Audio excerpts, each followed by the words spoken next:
आज आसंता 10 तारीख मिल green sticker जहां सरकार तरफ निष्पत्ति नि परिवहन विभाग तरफ निष्पत्ति होईछि पॉल्यूशन सर्टिफिकेट पाइथिबा गाड़ी रे लगाई पारिबे ग्रीन स्टिकर एने विज्ञप्ति जारी करिछि परिवहन विभाग आरटीओ मानकरे ग्रीन स्टिकर प्रदान कराजिबो जे गाड़ी रो पॉल्यूशन सर्टिफिकेट रहिथिबो से माने आरटीओ रु ग्रीन स्टिकर नै पारिबे तेबे 10 तारीख परे पॉल्यूशन सर्टिफिकेट जो माने पॉल्यूशन टेस्टिंग करिवे एवं सर्टिफिकेट नवा पई चाहिबे सेमाने सीधा सड़क पीयूसी टेस्टिंग सेंटर ही टेस्टिंग परे स्टिकर सेमानक पई उपलब्ध हेबो बड़ पदक्षेप निश्चित भाव में राज्य सरकार तरफ निया जाउछि गोटे पटरे पीयूसीसी टेस्टिंग करा जाउछि बा सर्टिफिकेट पॉल्यूशन सर्टिफिकेट प्रदान करा जाउछि लंबा धाड़ी अनेक लोकमानकर देखिबा पई मध्ये मिलुछि अतिरिक्त कमिशनर दीप्तिरंजन पात्रंग सहित आलोचना करछन्ते आम सहयोगी अरुण साहू परिवहन विभाग आसंता जनवरी 10 तारिख रु एटा लागू होबो आ सीधा सड़क पीयूसीसी रे मिलिबो केमिति मिलिबो आ केते समय रे मिलिबो को मानक द्वारा एटा को बंटन करा जिवो सीधा सड़क आम कथा हबा आम सहित अछंती एडिशनल कमिशनर दीप्तिरंजन पात्र सर अछंती सर जो ग्रीन स्टिकर को नै लोक मन गोटे द्वंद्व थिला ता वर्तमान रूल आउट हेबा को जाउछि कट ऑफ डेट मध्ये गोटे फिक्स करा जायछि केबे किमती काम करबो एटा ऑपरेट करबो जाकि लोक मध्ये गोटे द्वंद्व रहितला एटा प्रथम हम देखिबा जे ग्रीन स्टिकर हम काहे दबा को उचित मन कलु आम जिते पॉल्यूशन जांच आमर प्रक्रिया आरंभ है केते गुडे जगह आम पाक आसला आम गाड़ी रे पॉल्यूशन थिला किंतु आमको अटकई हैरान करा जाउछि बा सेही गाड़ीर प्रदूषण अच्छी कि नहीं आम प्रदूषण मुक्त प्रमाण पत्र अच्छी कि नहीं प्रदूषण करुच्ची कि नहीं नुहे प्रदूषण मुक्त प्रमाण पत्र अच्छी कि नहीं तेणु प्रदूषण आमर यार जो माने प्रदूषण मुक्त प्रमाण पत्र जो गाड़ी गुड़िक BS4 बा BS6 प्रथमतः हूँ सबु गाड़ी पंजीकरण 1 वर्ष पर प्रदूषण जांच कर प्रदूषण मुक्त प्रमाण पत्र हासिल करेंगे सी BS4 हो कि BS6 हो BS4 BS6 पंजीकरण वर्षक पर प्रत्येक वर्ष से करेंगे अन्य गाड़ी गुड़िक जोटा BS1 2 3 है से 6 मास को थरे करेंगे तो ये द्वंद्व प्रथम है किए करेंगे केबे करेंगे तापर आसवा जे से गाड़ीर यही मुक्त प्रमाण पत्र प्रदूषण मुक्त प्रमाण पत्र अच्छी कि नहीं तेणु से गुड़िक गोटे सर्टिफिकेट मिलूँ QR कोड अच्छी से सर्टिफिकेट रे फॉर्म 59 केंद्र सरकार आईन अनुजाई तेणु किसी द्वंद्व आसला माननीय परिवहन मंत्री निष्पत्ति नेले जे आम गोटे गाड़ी रे गोटे ग्रीन स्टिकर लगेबा से ग्रीन स्टिकर टी से लिखा यही गाड़ीर प्रदूषण मुक्त प्रमाण पत्र कौ जाए वैधता अच्छी तेणु से स्टिकर टी लगेगा कि एक स्पष्ट निर्देशनामा करने परिवहन विभाग को निर्देश देते माननीय मंत्री तदनुजाई आम एक निर्देशनामा माननीय परिवहन आयुक्त द्वारा जारी कराई से प्रदूषण मुक्त जो ग्रीन सर्टिफिकेट ताहा प्रदूषण मुक्त प्रमाण पत्र को रिप्लेस करबा नहीं सी सर्टिफिकेट जंती मिलुची सेंती मिलवा रहइबो कना सेटा आईनतः सेटा सिद्ध ये सर्टिफिकेट टी मागणा रे लोकन को जोगै दिया जिवो प्रश्न आसला जे जो माने ऑलरेडी करि सारचंती से माने कोठु नेबे आ जो माने वर्तमान करिवे से माने कोठु नेबे तणु गोटे कट ऑफ डेट फिक्स करा गला 10 तारीख ठारू जो जो जगह रे प्रदूषण जांच कराइबे प्रदूषण मुक्त जदि जानटी थाए ताले सेही जांच केंद्र रे आपन को फॉर्म 59 बाय डिफॉल्ट मिलिबो ग्रीन स्टिकर मैंडेटरी आपन कहबे जे मते ग्रीन स्टिकर भी दियो से ग्रीन स्टिकर भी आपन को दबो किंतु ता पई कोनोसी देय से आपन को थारु दाबी करि परिबो नाही ता माने 10 तारीख थारु जो माने जोटी जांच करेबे सेउठु पाइबे जो माने 9 तारीख पर्यंत करि सारी छंती से माने तांकर जो धरंतु मु भुवनेश्वर गाड़ी मो गाड़ी होची कोरापुटर किंतु मु चलाउची भुवनेश्वर आउ जांच मध्य करछि भुवनेश्वर गोटे प्रदूषण जांच केंद्र ताले मु कोरापुट आरटीओ को जीविनी मु भुवनेश्वर आरटीओ को पाखु जीवी मोर जो प्रदूषण मुक्त प्रमाण पत्र अच्छी मु से जो फॉर्म 59 मिली से सर्टिफिकेट आरसी बुक टी देखैबे आरटीओ काउंटर रे आरटीओ महाशय तांकर से डेजिग्नेटेड काउंटर रे आपन को से ग्रीन स्टिकर टी देबे एई प्रोसेस टी 10 तारीख रो आरटीओ ऑफिस रे भी चालू रहइबो 10 तारीख रे प्रदूषण जांच केंद्र रे मध्ये चालू रहइबो सर जो वर्तमान जो गुड़ाई जगह विभिन्न जगह वैन द्वारा जो करा जोटा कहले 10 तारीख रु सीधा सड़क सेठी भी उपलब्ध हबो कि हाँ 10 ତାରିଖ ଠାରୁ ସେମାନେ ଯୋଉ ଗାଡି 10 ତାରିଖ ଦିନ ଯାଞ୍ଚ କରିବେ ସେଇ ଗାଡି କି ଦେବେ। 9 ତାରିଖ ଦିନ କରିଥିବା ଗାଡି କି ସେ ଦେବେନି, ସେମାନେ ଆରଟିଓ ଠୁ ପାଇବେ। କାହିଁକିନା ଯଦି ଆମେ 9 ତାରିଖ କରିବା ତାହେଲେ ତାକୁ ଭିଡଟା ବଢିଯିବ, କାହିଁକିନା 9 ତାରିଖର ଲୋକ ଯାଇକି ଭିଡ ଜମେଇବେ।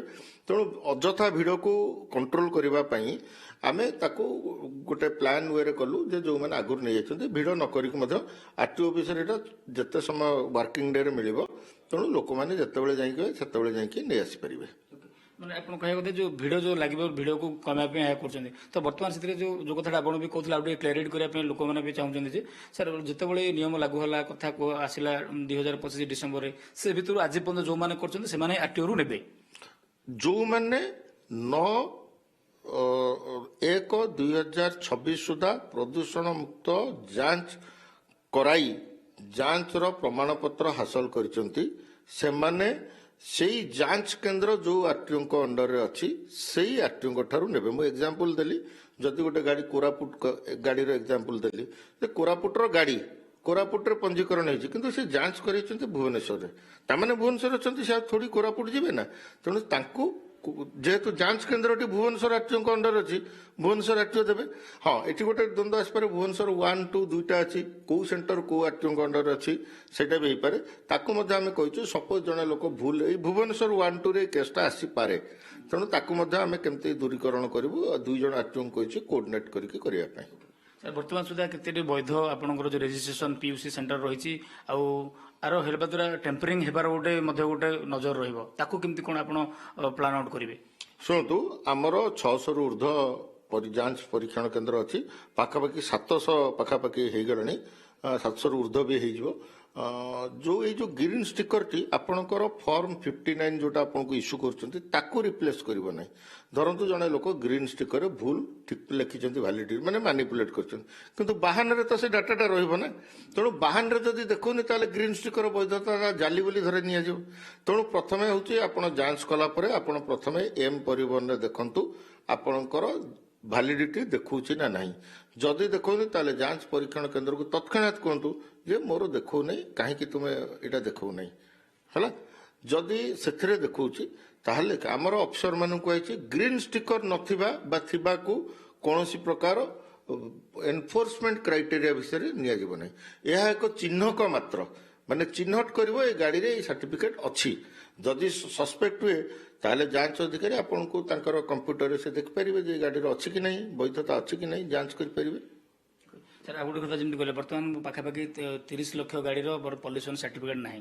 ଆପଣ କହୁଛନ୍ତି ପ୍ରାୟ 7ଟି ରେଜିଷ୍ଟ୍ରେସନ ସେଣ୍ଟର ବା ଯୋଉମାନେ ପିୟୁସି ଦଉଛନ୍ତି, ତ ଏତିକି ଭିତରେ କଭର ଅଫ୍ ହେଇଯିବ କି ସାର୍? ଗୋଟେ ଲାଗୁନି କି ସମୁଦ୍ରକୁ ଗୋଟେ ସଂଖ୍ୟା ଭଳି ଭଳି କଥା ଗୋଟେ ଆସେ, ବିଭିନ୍ନ ଜାଗାରେ ଲୋକ ମଧ୍ୟ ଅଭିଯୋଗ ମଧ୍ୟ କରୁଛନ୍ତି। ଶୁଣନ୍ତୁ, ଆମେ ଏତେ ଦିନ ଧରିକି ଯାଞ୍ଚ କରିନଥିଲେ, ଆଜି କରୁଛେ ବୋଲି ଆମେ କହୁଛେ। ଯଦି ଆମେ ହାରାହାରି ଆମର ପଡୋଶୀ ରାଜ୍ୟମାନଙ୍କୁ ଦବା, ଲକ୍ଷେ ଗାଡିରେ ତାଙ୍କର ଯେତିକି ସେଣ୍ଟର ଅଛି ଆମର ତାଠାରୁ ଅଧିକା ସେଣ୍ଟର ଅଛି। 1 ଲକ୍ଷ ଗାଡିରେ ପଡୋଶୀ ରାଜ୍ୟରେ ଯେତିକି ଅଛି ତାଠୁ ଅଧିକା ସେଣ୍ଟର ଆମ ରାଜ୍ୟରେ ଅଛି। 2ରେ ଏହା ଏକ ମାନେ ଗୋଟେ ଆୟ ମାନେ ରୋଜଗାର ପନ୍ଥାର ସୋର୍ସ। ଯେତେବେଳେ 19 ମସିହାରେ ଲୋକମାନେ କହିଲେ ଯେ ଆମର ସେଣ୍ଟର ନାହିଁ, ଆଡେକୁଏଟ ନାହିଁ, ବଢାଗଲା, କିଛି ଲୋକ ଏଥିରେ ତାଙ୍କର ରୋଜଗାର କରିବା ପାଇଁ ଆଗେଇ ଆସିଲେ, କିନ୍ତୁ ଲୋକ ଟେଷ୍ଟ କଲେନି, ତେଣୁ ସଂଖ୍ୟା ବଢିନି। ତେଣୁ ଏଥି ନିମନ୍ତେ ମଧ୍ୟ ପରିବହନ ଅଧିକାରୀ ମାନଙ୍କୁ ନିର୍ଦ୍ଦେଶ ଦିଆଯାଇଛି ଯେତେ ସଂଖ୍ୟକ ଲୋକ ଆବେଦନ କରିବେ ସେଣ୍ଟର କରିବା ପାଇଁ ତାଙ୍କୁ ତତ୍କ୍ଷଣାତ ଆମେ ତାର ଲାଇସେନ୍ସ ଆମେ ପ୍ରଦାନ କରିବୁ। ସାର୍ ଆଉ ଗୋଟେ କଥା ଆସୁଛି ଯେ ଲୋକମାନେ ବର୍ତ୍ତମାନ କହୁଛନ୍ତି, ଆମେ ଯେତେବେଳେ ବି ପିୟୁସି କ୍ଲିୟରେନ୍ସ ପାଇଁ ଯାଉଛନ୍ତି ଯେ ପଲ୍ୟୁସନ ସାର୍ଟିଫିକେଟ କଥା ଅଲଗା, ଚାଲାଣ କଥା ଅଲଗା। ଚାଲାଣ ପାଇଁ ଯେତେ ଯୋଉ ବାବଦରେ ରହୁଛି ଆମେ ତ ହୁଏତ ପରବର୍ତ୍ତୀ ସମୟରେ କୋର୍ଟରେ ଦେବୁ, ପଇସା ଦେବୁ, କିନ୍ତୁ ପଲ୍ୟୁସନ ସାର୍ଟିଫିକେଟ ପାଇଁ ଇ ଚାଲାଣ ଗୋଟେ ବାଧ୍ୟତାମୂଳକ ନୁହେଁ, ଲୋକଙ୍କର ମଧ୍ୟରେ ଆସୁଛି, ଏ କଥା କହୁଛନ୍ତି।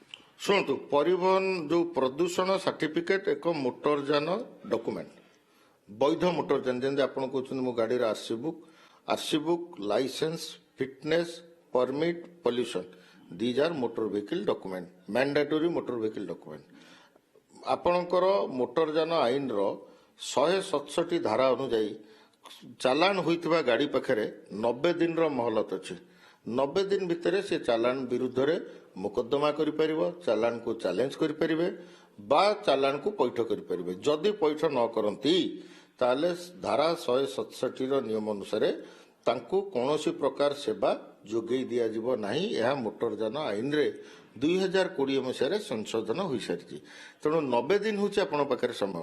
ମୁଁ ଯେତେବେଳେ ଚାହିଁବି ସେତେବେଳେ ଦେବାଟା କାହିଁକି ଆଇନତ ପ୍ରଯୁଜ୍ୟ ହେଉନାହିଁ। ସାର୍ ଏବେ ଯୋଉ କଥା କହିଲେ ଯେ ମାର୍ଚ୍ଚ ମାସ ପର୍ଯ୍ୟନ୍ତ ଅଛି ରିଲାକ୍ସେସନ ଅଛି।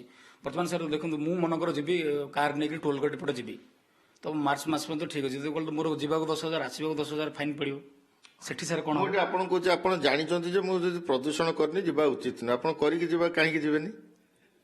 ଧରନ୍ତୁ ଆପଣ ଜାଣୁଛନ୍ତି ଆପଣଙ୍କ ଗାଡ଼ିରେ ପ୍ରଦୂଷଣ ନାହିଁ, ତାହେଲେ ଆପଣ ଯାଞ୍ଚ କରିକି ଯିବେ। ଯାଞ୍ଚ ନ କରିକି କାହିଁ ଯାଉଛନ୍ତି?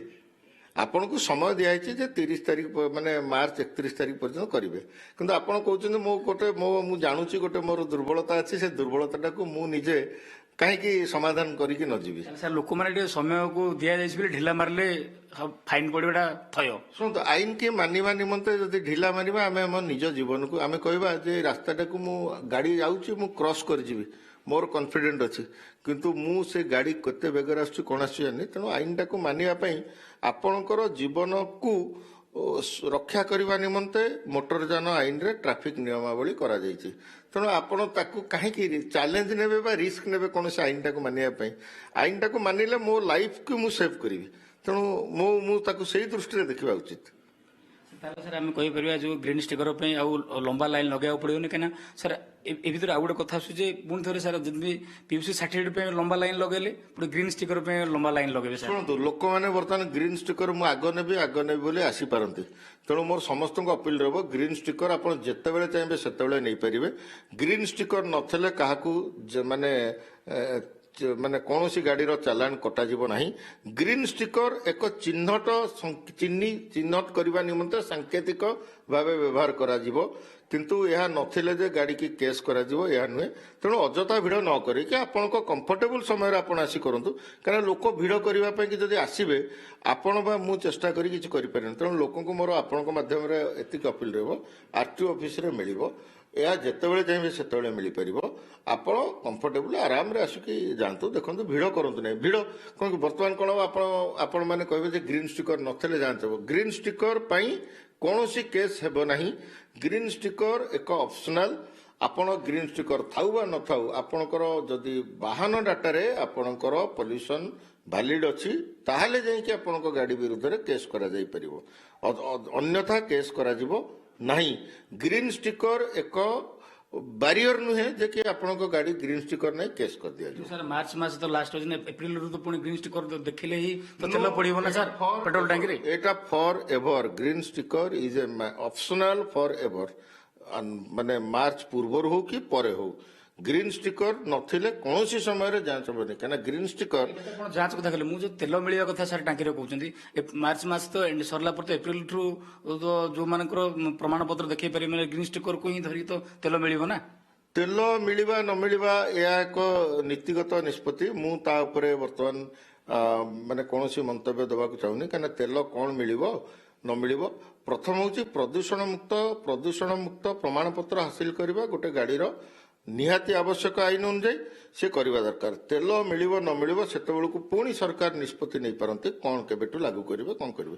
ସରକାର କହିଛନ୍ତି ଯେ ଏନଫୋର୍ସମେଣ୍ଟ, କଡ଼ାକଡ଼ି ଏନଫୋର୍ସମେଣ୍ଟକୁ ଆମେ ମାର୍ଚ୍ଚ 31 ତାରିଖ ପର୍ଯ୍ୟନ୍ତ ଆମେ ସ୍ଥଗିତ ରଖିଛୁ। ମାର୍ଚ୍ଚ 31 ତାରିଖ ପରେ କଡ଼ାକଡ଼ି ଯାଞ୍ଚ କରିବୁ। ଆପଣ ଶୁଣୁଥିଲେ ମାର୍ଚ୍ଚ 31 ପର୍ଯ୍ୟନ୍ତ ଗୋଟେ ପ୍ରକାର ଲୋକଙ୍କୁ ରିଲାକ୍ସ ରହିଛି, ସେ ଭିତରେ ନିଜର ପଲ୍ୟୁସନ ସାର୍ଟିଫିକେଟକୁ ଯେଉଁମାନେ ବି ପାଇବା ପାଇଁ ଚାହୁଁଛନ୍ତି କ୍ଲିୟରେନ୍ସ ରହିଛି ତା କ୍ଲିୟରେନ୍ସ କରିଦିଅନ୍ତୁ।